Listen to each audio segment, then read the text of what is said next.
The lies we tell ourselves are often the most dangerous. Those words echoed in my mind as I stared at the bank statement in my trembling hands. There it was, in black and white. A car loan payment for $45,000 that I'd never known about. My husband Carter had always been meticulous about our finances, or so I thought. But as I sat there in our home office, surrounded by the afternoon silence broken only by our son Tommy's gentle breathing through the baby monitor, everything I believed about our life together began to unravel. I remember the day we decided I would leave my job as a marketing executive to care for Tommy. Carter had seemed so supportive, wrapping his arms around my expanding belly and whispering, "Our family comes first." We had savings, and his income as a financial advisor was more than enough to support us. It felt like the right choice, the only choice, at the time. The first few months after Tommy's birth were a blur of sleepless nights and endless diaper changes.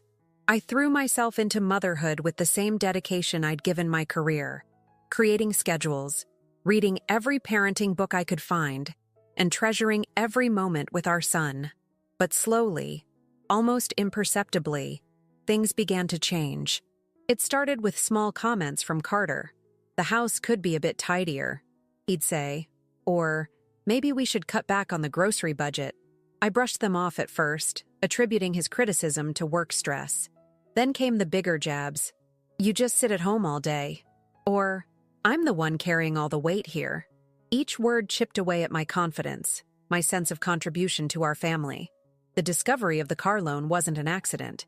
I'd noticed Carter becoming increasingly protective of his phone, changing passwords on our joint accounts, and making excuses to work late. That morning, after he'd rushed out without his laptop, something compelled me to log in to our online banking. The password I knew still worked, perhaps the only oversight in his carefully constructed facade. As I dug deeper into our finances, the truth emerged like a horror story written in spreadsheet cells.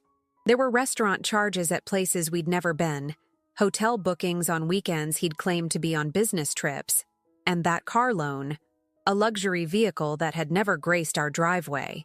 My hands shook as I photographed every suspicious transaction, every unexplained withdrawal.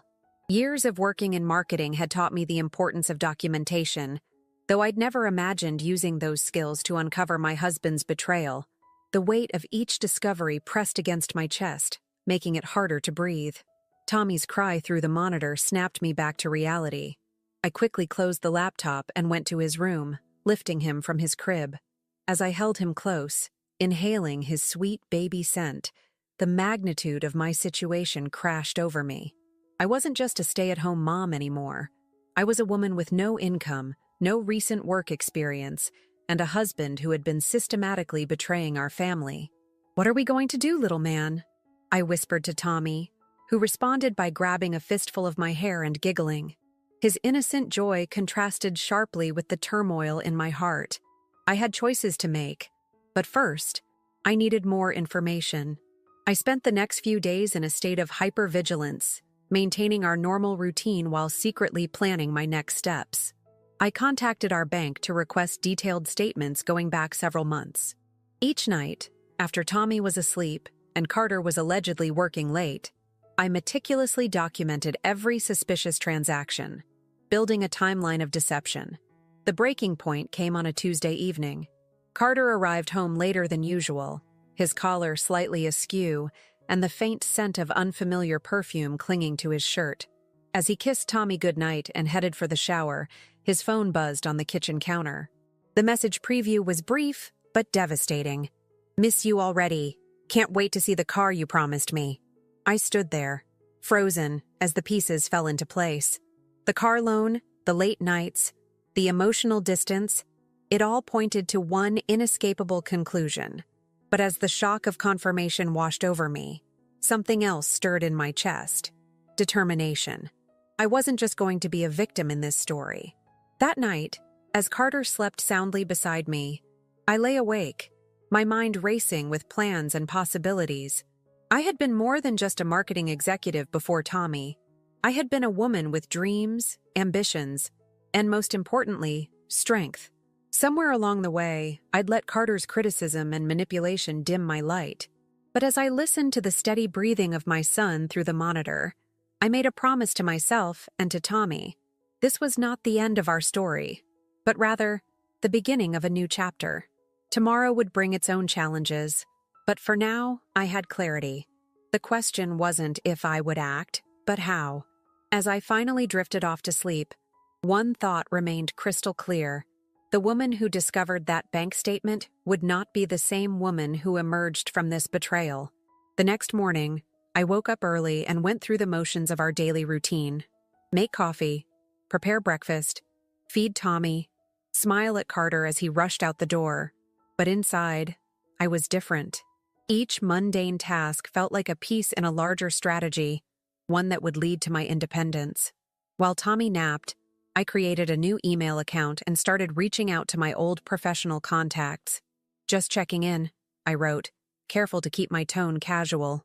Many responded quickly, expressing surprise and pleasure at hearing from me. Each response felt like a lifeline to my former self, the woman who had confidently navigated boardrooms and client meetings. Sarah, my former colleague who had become a successful marketing director, replied within hours. Let's grab coffee.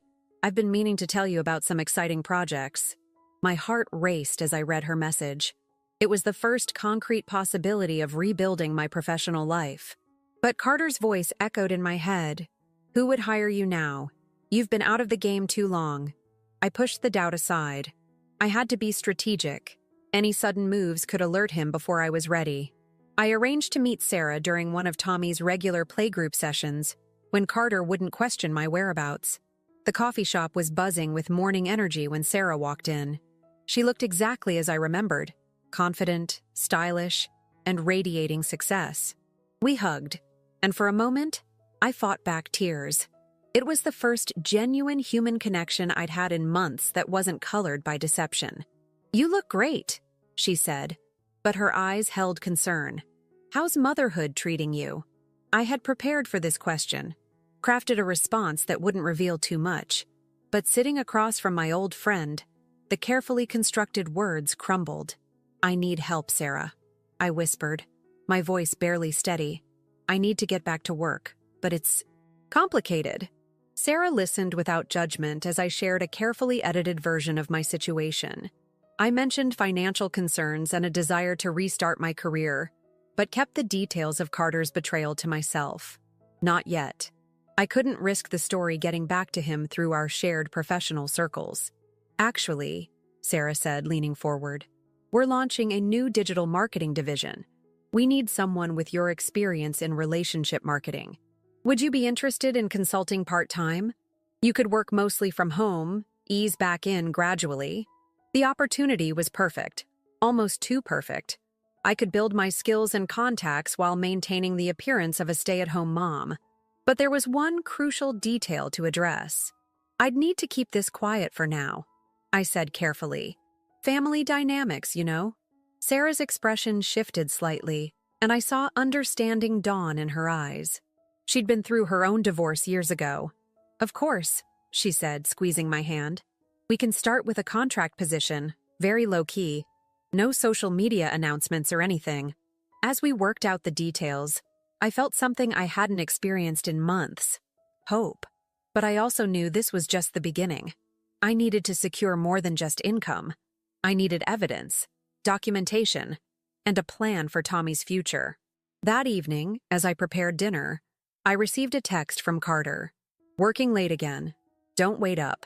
The familiar excuse now carried a different weight. Instead of feeling hurt, I felt empowered. Every hour he spent with his mistress was an hour I could use to build my escape plan. After putting Tommy to bed, I created a detailed spreadsheet of our finances, including all the hidden transactions I'd discovered. I started researching family lawyers, using incognito mode on my browser, and carefully clearing my history afterward. Each piece of information was ammunition, each document a brick in the foundation of my new life. But the real breakthrough came when I was organizing Tommy's baby photos. Behind a stack of old tax returns, I found a crumpled envelope. Inside were receipts from a jewelry store, expensive pieces I'd never seen, and a handwritten note that made my blood run cold. To my dearest Alexandra, all my love, J. Alexandra. Finally, I had a name.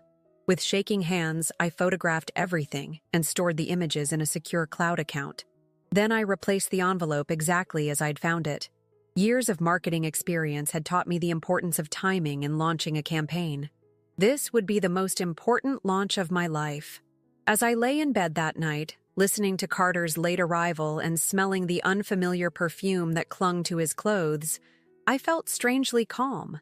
The path ahead would be difficult, but for the first time in years, I was thinking clearly. I had a name, evidence, and the beginnings of a plan. Most importantly, I had something Carter had inadvertently given back to me, a reason to become unstoppable. The next day would bring new challenges, but I was no longer the same woman who had discovered that bank statement. I was becoming someone stronger, someone who would not only survive this betrayal, but emerge from it transformed.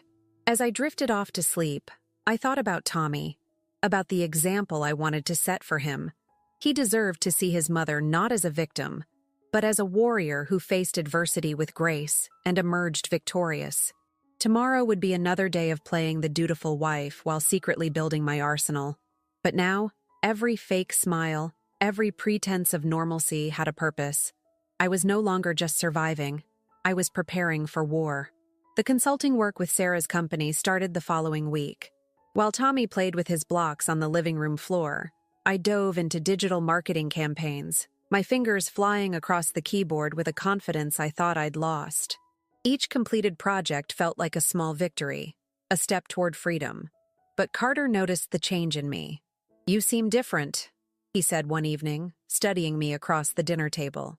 "More distracted." I met his gaze steadily. Years of presenting to tough clients finally proving useful at home. "Just trying to be more organized," I replied, gesturing to Tommy's schedule on the refrigerator. "It helps me feel more productive." The irony of his concern wasn't lost on me. While he worried about my distraction, his own secrets were unraveling faster than he knew.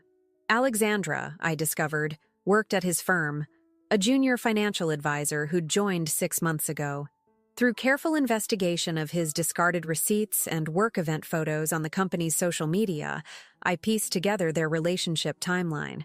My first paycheck from the consulting work went straight into a secret account I'd opened at a different bank. It wasn't much, but it was mine. Every dollar represented independence, a future where I wouldn't have to count on Carter's manipulation-laced generosity. The confrontation I'd been dreading came sooner than expected. One afternoon, while reviewing some work documents, a notification popped up on my laptop, an email from our joint credit card company. Carter had added a new user to the account, Alexandra Fortin. My hands trembled as I read the confirmation email. The audacity of it struck me like a physical blow. He'd given her access to our family's finances, to the money that was meant for our son's future. In that moment, something inside me snapped. I waited until Tommy was asleep that night. When Carter walked in, late as usual, I was sitting in the kitchen, the credit card email printed and placed on the table before me. "Want to tell me about Alexandra?" My voice was steady, calmer than I felt. The color drained from his face. For a moment, he stood frozen in the doorway, his usual confidence shattered. Then, like a cornered animal, he attacked. "You've been spying on me?" he snarled, advancing toward the table. "Going through my private emails? Private? Like our joint credit card is private?" I didn't back down. "Like our joint savings that paid for her car is private?" His expression shifted from anger to calculation. "You don't understand," he said, his voice softening. "Work has been stressful. You've been so focused on Tommy. I just needed someone who could..." "Could what, Carter? Help you spend our family's money?" The words tasted bitter in my mouth.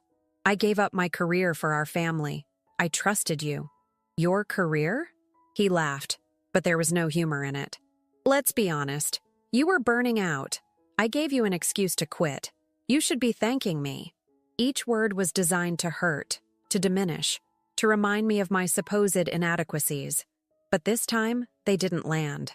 Instead, they revealed him for what he was, a manipulator who had underestimated his target.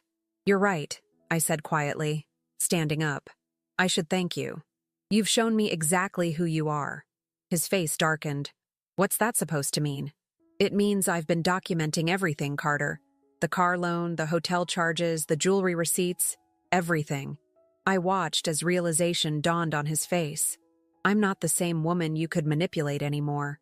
He switched tactics instantly, his voice becoming pleading. "Think about Tommy. We can work this out. I'll break it off with her. We can go to counseling." "Tommy is exactly why I'm doing this," I interrupted. "He deserves better than watching his mother be disrespected and gaslit. We both deserve better."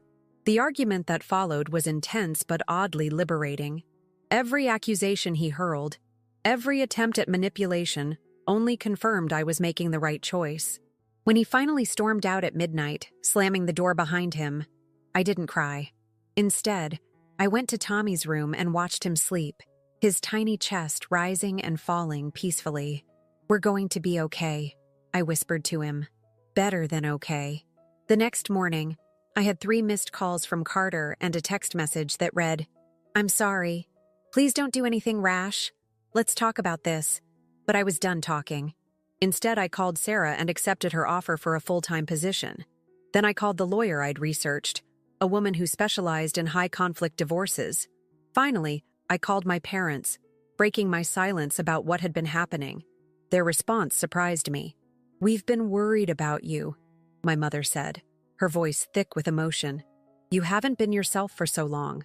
When can you and Tommy come stay with us?" As I packed our essential items that afternoon, I found myself humming. Actually humming, for the first time in months. The road ahead would be challenging, but at least it was my choice, my path. I was no longer a passenger in my own life. That evening, when Carter came home, he found an empty house and a letter from my lawyer.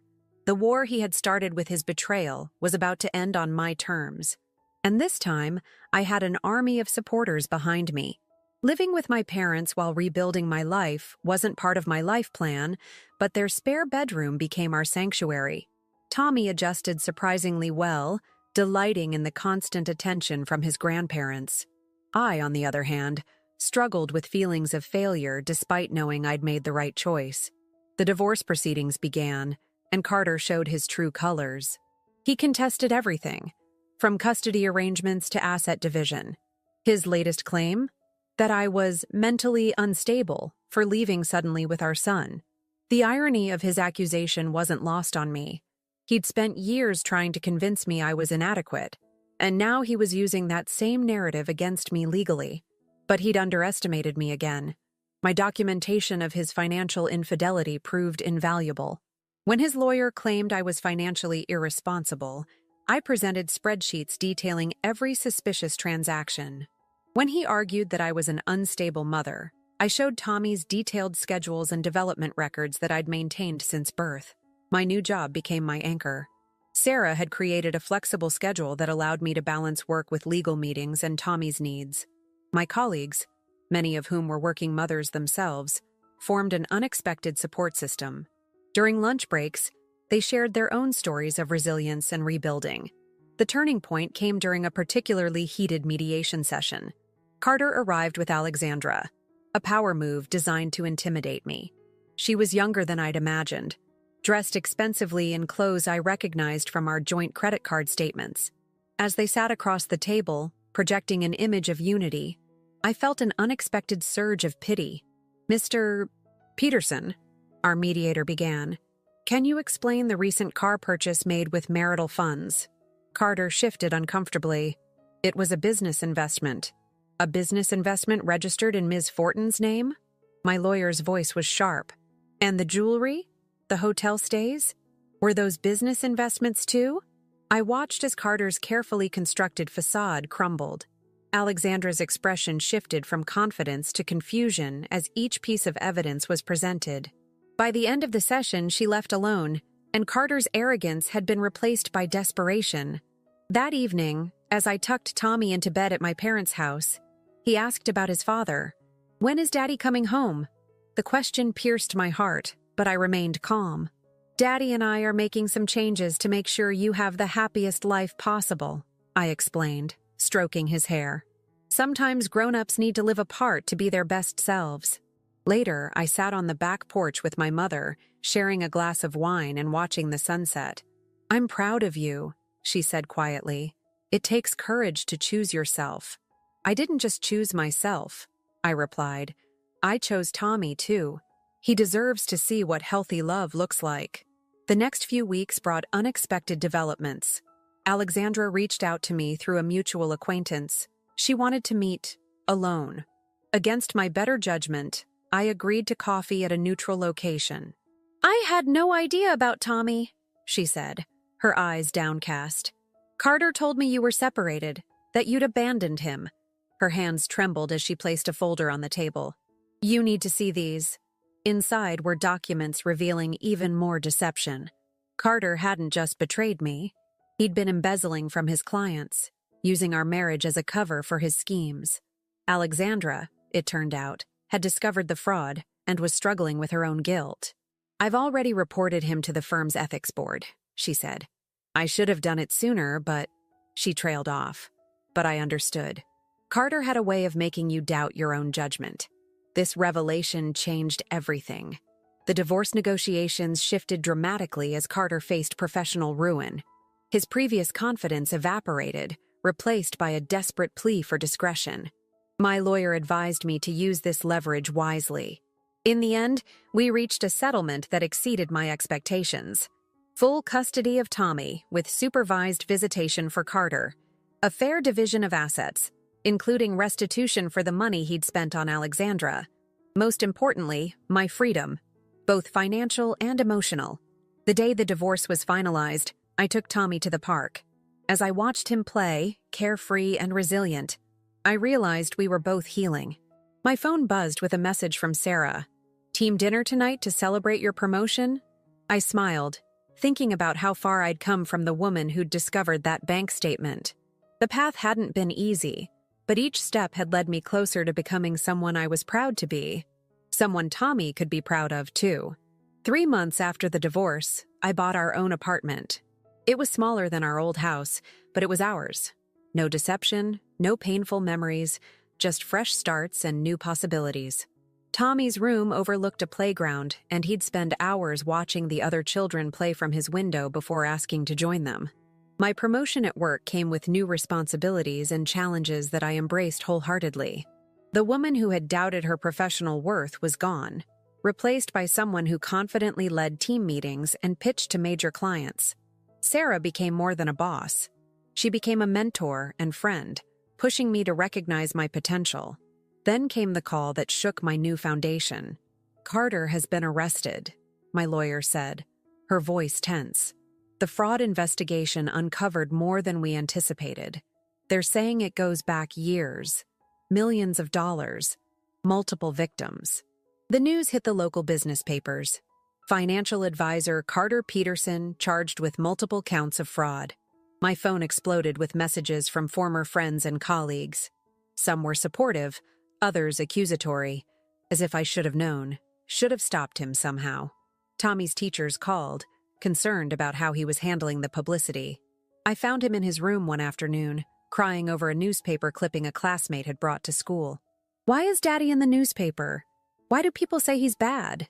I sat with him, fighting back my own tears. "Sometimes good people make bad choices," I explained, holding him close.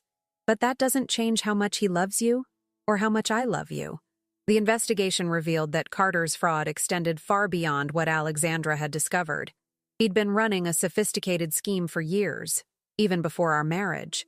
The car loan and affair were just the tip of an iceberg of deception that had finally surfaced. One evening, as I was reviewing case files for work, my doorbell rang. It was Alexandra, looking disheveled and desperate. "They're investigating me too," she said, her voice breaking. I swear I didn't know the extent of it. "Carter, he said he'd help me start my own practice, that the money was from legitimate investments."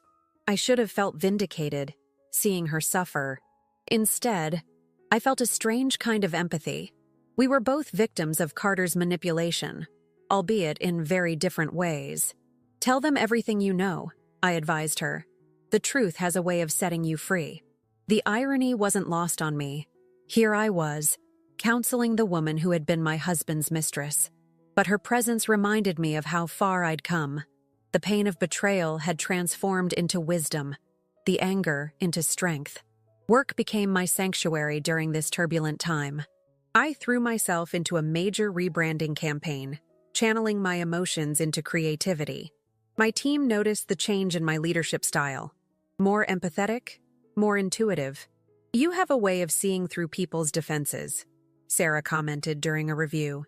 "It's like you've developed a sixth sense for authenticity." Tommy and I settled into a new routine. Weekend mornings were for pancakes and park visits. Evenings were for stories and stargazing from our balcony. He asked about Carter less frequently, but when he did, I maintained honest, age-appropriate explanations. The investigation's spotlight eventually faded, but its lessons remained. I learned that strength isn't about being unbreakable. It's about how you piece yourself back together. Each challenge, each setback, became another brick in the foundation of our new life. One night, as I was tucking Tommy into bed, he asked a question that caught me off guard. "Mom, are you happy now?" I paused, really considering his question. The woman I was 2 years ago wouldn't have recognized my life now. Single motherhood, career success, genuine friendships. But most importantly, she wouldn't have recognized my smile in the mirror. Authentic, unguarded, real. "Yes, sweetheart," I answered truthfully.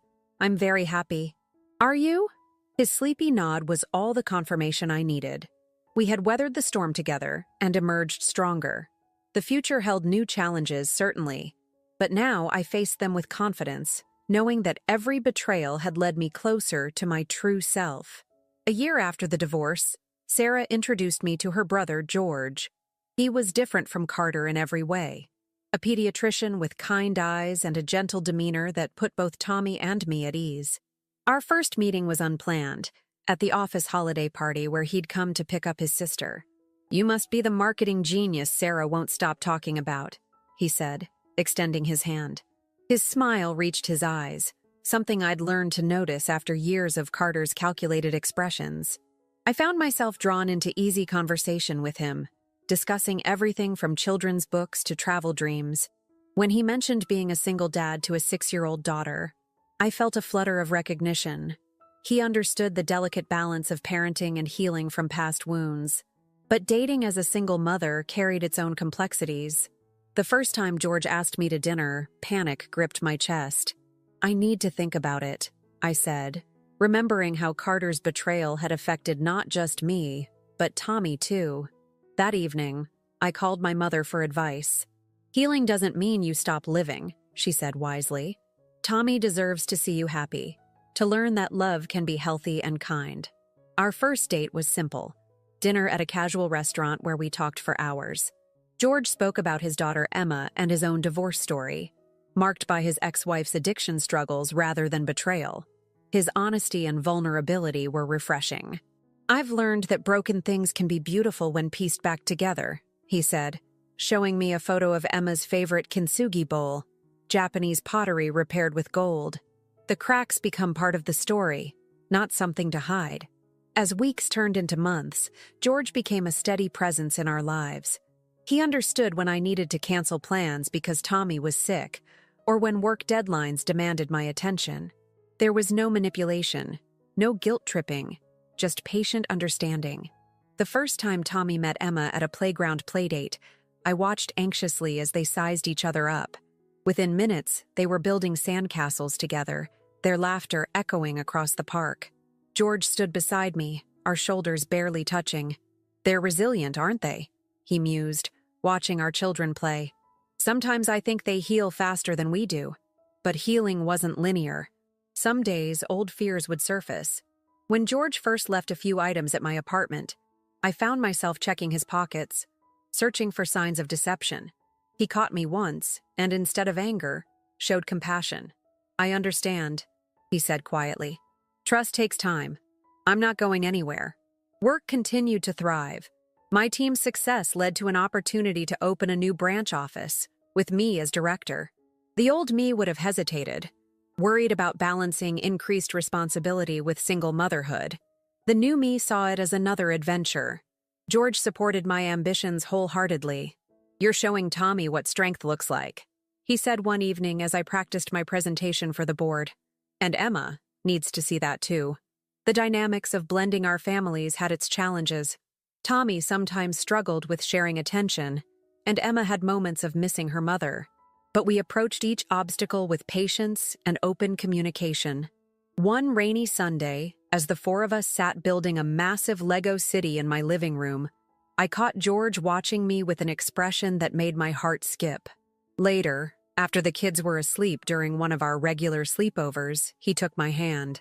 "I know we both carry scars," he said softly, "but I've never felt more certain about anyone in my life." I looked at our intertwined fingers, thinking about how far I'd come from the woman who discovered that bank statement. The pain of Carter's betrayal had taught me invaluable lessons about self-worth and resilience. Now, with George, I was learning new lessons about trust and love. "I'm certain too," I replied, surprising myself with the truth of it. "But I'm not the same person I was before." "Good," he smiled. "That's exactly who I fell in love with. This version of you. The strong, amazing woman who rebuilt herself from the ground up." Later that night, listening to the peaceful breathing of our children from their rooms, I realized that sometimes life's greatest betrayals lead us exactly where we need to be, not as victims of our past, but as architects of our future. The news came on an ordinary Tuesday. Carter was being released early for good behavior and cooperation with the investigation. My lawyer called to inform me he'd requested to reinstate visitation rights with Tommy. I found George in his home office that evening, reviewing patient files. "Carter is being released," I said, my voice steadier than I felt. His response was immediate, not with words, but by simply standing and holding me while I processed the implications. The first supervised visit was scheduled at a family center. Tommy was excited but nervous, clutching his favorite dinosaur toy. Carter looked different, thinner, older, humbled. Prison had stripped away his polished exterior. "I'm sorry," were his first words to me, quiet enough that Tommy couldn't hear from where he played with the center's toys. "For everything." I studied him, searching for signs of the old manipulation. Instead, I found something unexpected: genuine remorse. He'd undergone therapy in prison, he explained, confronting the patterns that led to his choices. "I don't expect forgiveness," he said. "I just want a chance to be a better father than I was a husband." Watching him with Tommy that day was surreal. Gone was the distracted father who'd barely engaged with his son. In his place was someone who listened intently to Tommy's stories, who asked thoughtful questions about his interests. George supported my decision to allow these visits to continue, provided they remained supervised. "Tommy deserves the chance to know his father," he said. "And you're strong enough now to handle whatever comes." The true test came during a chance encounter at Tommy's school fair.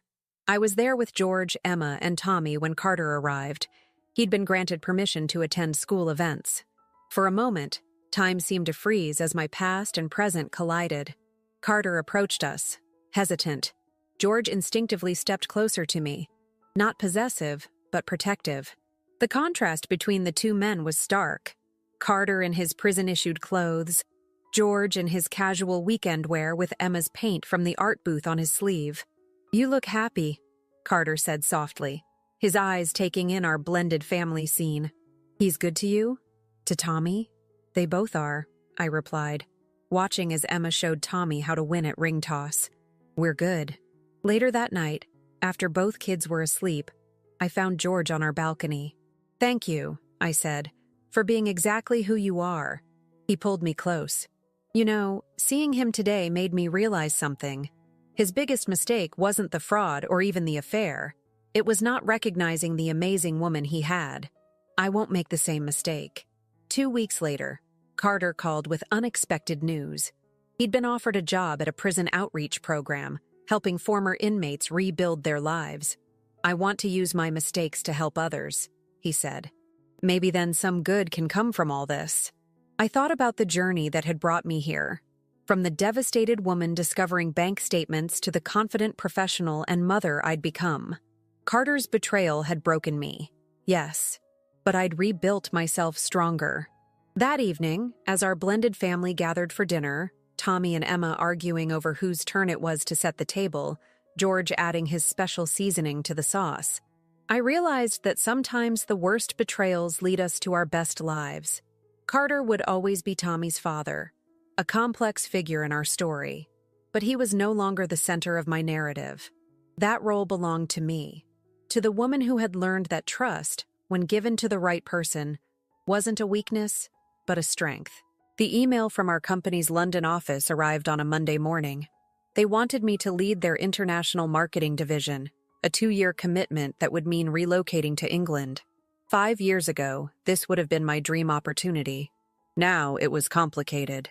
"You should take it," George said that evening after the kids were asleep. We sat on our balcony, the city lights twinkling below. "It's an incredible opportunity. But what about us? The kids? Tommy's visits with Carter?" The questions tumbled out. "I can't ask you to uproot your practice, and Emma needs stability." He took my hand, his touch familiar and reassuring. "Remember when you told me about finding that bank statement? How it felt like your world was ending, but it actually led you here?"